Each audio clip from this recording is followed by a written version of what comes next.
So that was kind of my thing when I was in here and looking at these extra tabs. So we kind of come back to this. So we've kind of discussed the pay rates. I've got to go in and change all those.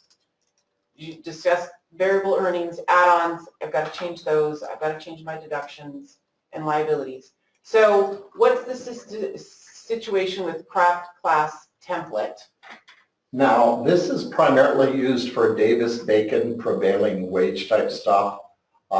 These are kind of job-specific templates where usually craft class things have to see that fringe benefit rate and stuff. You have to work Davis-Bacon stuff where you have to work government stuff. I mean, we all that do. kind of stuff. We do. And Do we you just guys have to right now adhere to Davis-Bacon and prevailing wage stuff? You guys do work on government jobs? But the situation is this.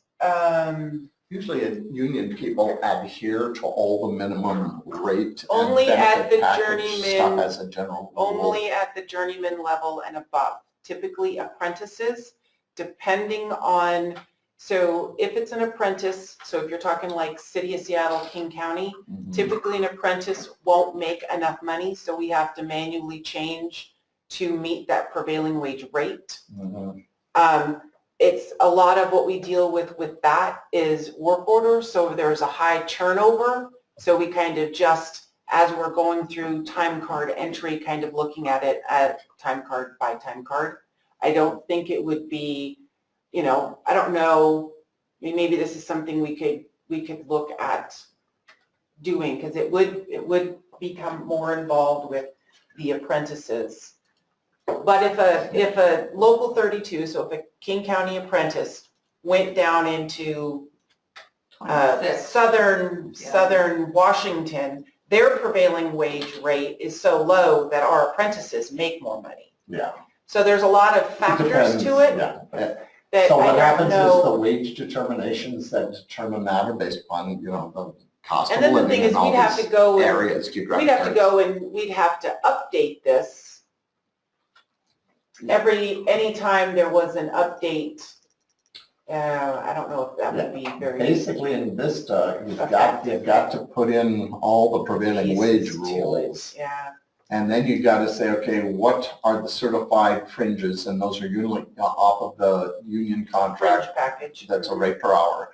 And then how can I reduce that? Let's say that's a $12 fringe package, and the apprentices are only making $8 per hour. Well, we owe them $4 an hour because we're deficient in that. Yeah. And we need to pay that as a cash fringe in addition. So there's a setup in the craft class template to allow all the prevailing wage determination rules to be put in there, and then to automatically pay that guy.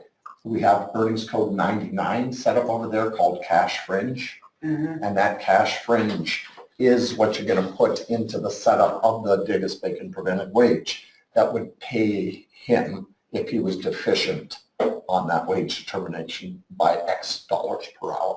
So that's what that whole craft we would have to template shenanigans is. Yeah, I don't know if that would necessarily, all the work that would go into setting it all up, if we just continue to do what we do right now, which is just manually override the pay rate in the time card entry.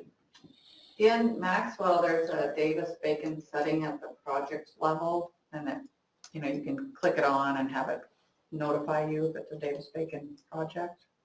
I mean, It doesn't. Where would it notify? Because it doesn't, as far as I know, it doesn't in the payroll function.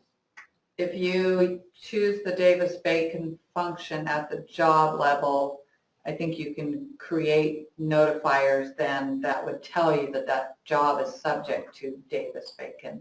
Oh, I just don't think it gets clicked on. It's not always something we've utilized in. well, and again, a lot of the prevailing wage ones are work orders. And Well, Davis-Bacon, it doesn't notify you for every prevailing wage project, but Davis-Bacon isn't a one-to-one relationship with everything that's prevailing wage. Yeah. It's a different. Well, think about it. If you want to, Okay. if you're wondering what's that template thing, allowance is Australian shenanigans, so that rule set is all ODSI pay.